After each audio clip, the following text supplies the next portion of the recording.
දිනෙන් දින පුවත්ම වන මැද පෙරදිග කලාපයේ යුද උණුසුම තීව්‍ර වෙමින් පවතින කාල සීමාවක ඉරානය විසින් ඉරාකයේ අර්බිල් නගරයේ පිහිටා තිබුණු ඉතාලි හමුදා කඳවුරකට මිසයිල් ප්‍රහාරයක් එල්ල කිරීම මේ වන විට ලෝකයේ අවධානය මැද පෙරදිග කලාපයේ දෙසට යොමු කිරීමට හේතු වී තිබෙනවා. ඉතින් මේ ප්‍රහාරය එල්ල කරන අවස්ථාව වන විට ඉතාලි හමුදා කඳවුර තුළ 300 දෙනෙකු පමණ සේවයේ නිරත වෙ ඇති අතර මේ ප්‍රහාරයෙන් කිසිදු ඉතාලි හමුදා නිලධාරියෙකුට හෝ හමුදා සෙබළෙකුට තුවාල සිදු නොවූ බව ඉතාලි රජය වැඩි දුරටත් පවසා තිබෙනවා. ඒ වගේම ප්‍රහාරය එල්ලවන අවස්ථාවේදී කඳවුරේ ආරක්ෂක පද්ධති ක්‍රියාත්මක වූ අතර ඒ සමගම මිසයිල් කිහිපයක් කඳවුර අවට ප්‍රදේශයට වැටී ඇති බව ඉතාලි විදේශ කටයුතු අමාත්‍යවරයා මේ වන විට තහවුරු කර තිබෙනවා. මේ සිදුවීමෙන් පස්සේ ඉතාලි රජය හදිසි ආරක්ෂක සාකච්ඡා ආරම්භ කළා තිනවා. ඉතින් මැද පෙරදිග ප්‍රදේශයේ සේවය කරන ඉතාලි හමුදා සහ ඉතාලි පුරවැසියන්ගේ ආරක්ෂාව පිළිබඳ මෙහිදී වැඩි අවධානයක් යොමු කර ඇති බව තමයි වාර්තා වෙන්නේ.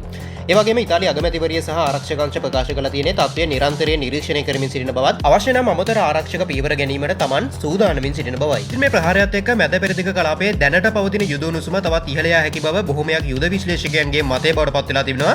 ඒ වගේම මේ කලාපය තුළ මේ ආකාරයට හමුදා ක්‍රියාකාරකම් වැඩිවීම ඉදිරියේදී ලෝක ආර්ථිකයටද අහිතකර ලෙස බලපාන බව වුන් වැඩි දුරටත් ප්‍රකාශ කර තිබෙනවා. ඉතින් මේ ප්‍රහාරය තවත් විශාල ගැටුමක ආරම්භයක් යන්න ලෝකයේ අවධානය යොමු වී ඇති බවද අවසාන වශයෙන් සඳහන් කරන්න ඕනි. ඉතින් මේ වගේ කාලින වැදගත් වීඩියෝස් ඉක්මනින්ම දැනගන්න මිස්ටර් ලෝකයා YouTube channel එක subscribe කරලා වීඩියෝ එකට like එකක් දාන්න කියලා මතක් කරනවා. ඉතින් මේ වගේ වැදගත් කරුණු කාරණා සහිත තවත් වීඩියෝ එකකින් ඉක්මනින්ම හමු වෙමු. එතෙක් ඔබට ජයග්‍රාහී දවසක්.